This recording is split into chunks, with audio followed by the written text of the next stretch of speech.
T, how are ye? Welcome back to the Candlelit Tales podcast in this year's Samhain specials, inspired by the folklore collections of Lady Jane Wilde, famous mother of a famous son. In this episode, Aaron is telling the story of the reunion. It's not a happy reunion, but you might get that from the general vibe. You can listen back to our previous Samhain stories to get in the mood for Halloween and subscribe on YouTube, where you can see these tales in a playlist. This podcast was brought to you by our supporters at Patreon. You can join them over at patreon.com/candlelit tales and check out our website, candelittales.ie, to see our upcoming shows. You can also find details of our upcoming courses. Our year-long deep dive into the Celtic calendar, Turning the Wheel Together, is open for applications right now. And our crash course in storytelling, Answer the Noble Call, is available too. You can find links in the show notes to both of those. You can like, comment, subscribe, and above all, enjoy. And for now, hey Aaron, tell us a story. Well, there was excitement, there was frolies, and there was preparations to be made, for the good big hall in the town was to be used for a dance that night. After all, it was the time for gathering together, for lighting fires, playing music and telling stories. So there were many people from the surrounding areas coming to play music, sing songs, dance, and perhaps have a fine dance with someone who was pleasing to the eye. Though Maura didn't really feel in festival form. Ballybogan was quiet usually, and though there was a bit of a stir of activity to go down to Rossmore, to the big hall, and everyone was coming, even people from Galway, well, there wasn't much to be excited about. Maura had unfortunately taken the name Maura Bawn after several years before her only child had been stolen away from her bedside.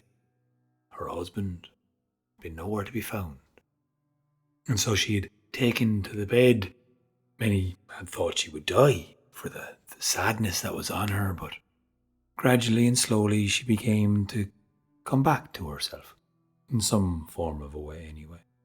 She was a maid and a serving girl in one of the big houses, and oftentimes had too many jobs to be doing to be thinking about all of the sadness that weighed heavy on her heart. And oftentimes at this time of year she would go out walking alone after dark, and she would whisper and call to her one lovely daughter, Molly, her name. Gone away from her. Stolen away, they said. Stolen and left nothing but an odd, impish, old, beggared-looking, a horrible thing in the cot after it. When she had awoken, though the story rarely made sense in her mind, she had seen her own child changed somehow, and instead of her beautiful baby girl, a strange, angry-looking sort of a imp was left there. They had thrown it, under the instructions of Grey Ellen, the wise woman, thrown this child, this imp, this changeling, onto the fire's coals.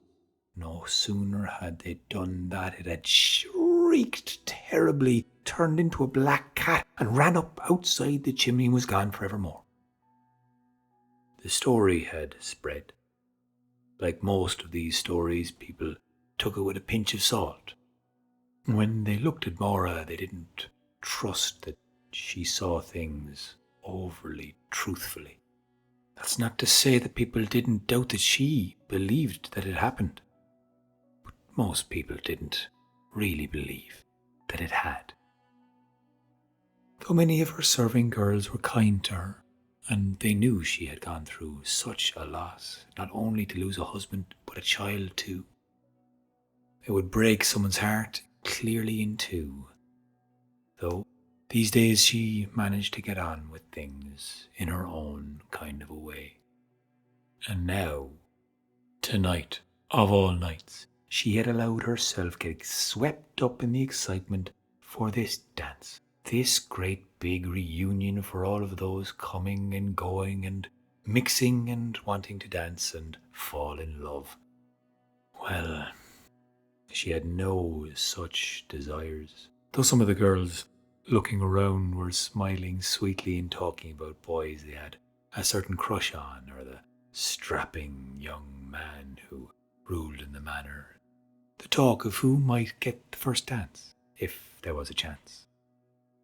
Maura wasn't overly interested, but she allowed the girls to plait her hair and give her cheeks some colour back into them.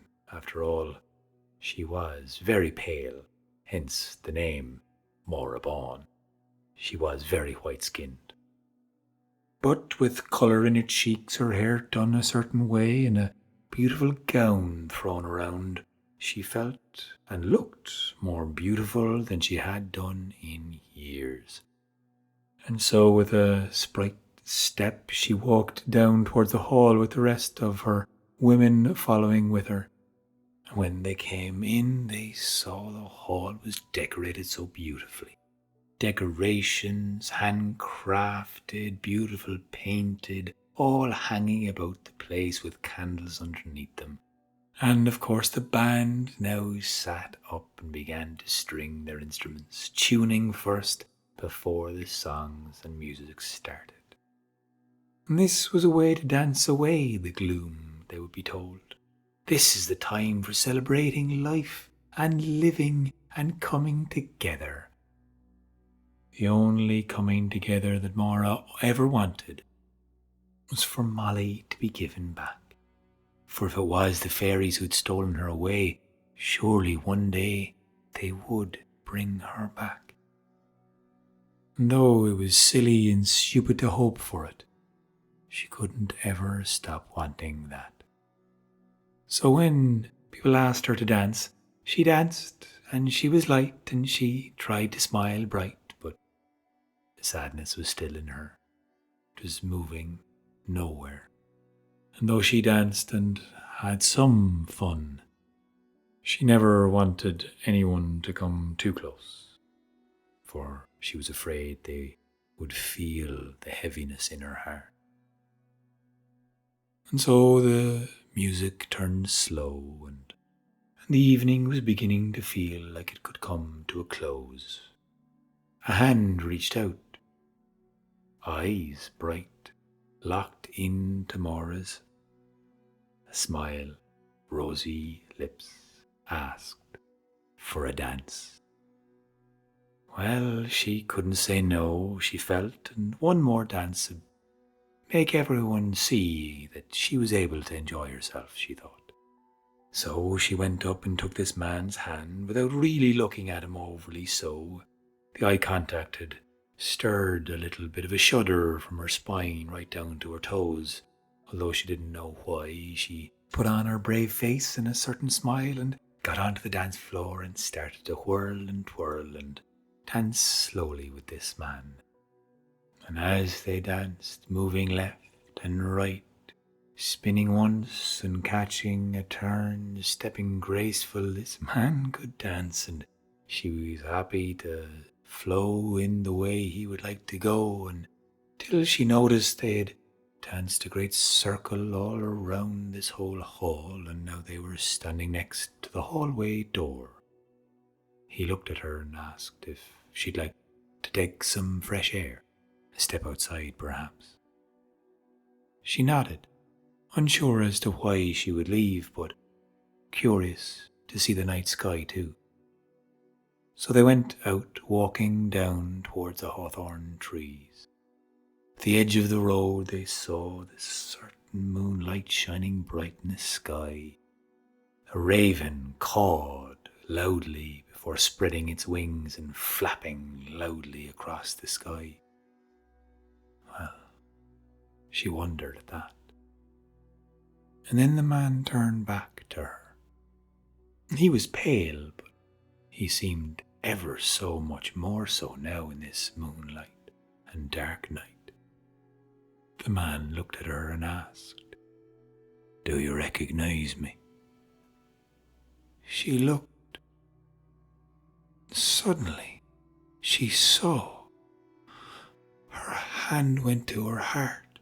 She hadn't recognized him, but it was, indeed, it was one of the serving boys from the big house who who had died. He had fallen badly from a horse, broken his neck, and she looked at him now. She realized he did stand slightly crooked, and he did have a strange way of walking, and he did have very pale skin. So pale it looked almost translucent as she leaned in to look at him, his eyes glowing strangely in the dark. "Have you any word?" she asked him. "Have you any word of my daughter? Have you seen Molly? My Molly was stolen away." Her voice cracked as tears began to brim. She had no desire to talk to this man. Running was all that was in her mind, but she needed to know. If this man had any word at all for her child, surely the other side would know. Voices crept, and she looked over her shoulder to see those people gathering, for coming out of the hall was all they wanted to do now, and they were beginning to come out onto the road where they were coming down towards them, towards the hawthorn trees. That man turned back. She grabbed him by the arm. "Please, tell me." He looked at her with his sad eyes and told her that yes, there would be a mother and daughter reunion sooner than she might think. But she can never come back to this land, you see. She has drank the drinks of the fairies. She has eaten their food, and she is under a hill, through that veil, and still with the fairy host, the kings and queens of the Fae and the Tuatha, serving them drinks every single night and day. She is safe. She seems happy, but she cannot return. Mora cried aloud and reached for the man, but turned to see and hear noise coming up behind her, and as she turned back, the apparition, the man, the dancer, he was gone. She walked her way in a bit of a haze back towards her home. The girl's asking, is she all right, and does she need someone to walk with her? No, it's fine, she said. She carried on walking into the night, wondering when she might see her daughter again. She had been stolen away from her so cruelly, but the young man had spoken so surely that she would see her daughter again. She couldn't understand it. She worried, she walked, she wondered. She kept walking until she came to her home. She tripped and she fell. And then there was black. The following morning, when she didn't come to the big house to work, when all the talking was about the night before and the dance in the hall for Samhain, for on the Hauna and the veil being thin and all the spooky things about, there was no sign of Mora. So a few of the serving girls were sent down to Mora's home to find out why she hadn't come to work that day. They found her on the ground, looking up, smiling strangely and sweetly, her hands out as if holding the face of a child. But she was lifeless, her eyes blankly staring, her skin cold, her breath gone from her body. She lay there, dead. Her reunion with her daughter would be behind a closed veil.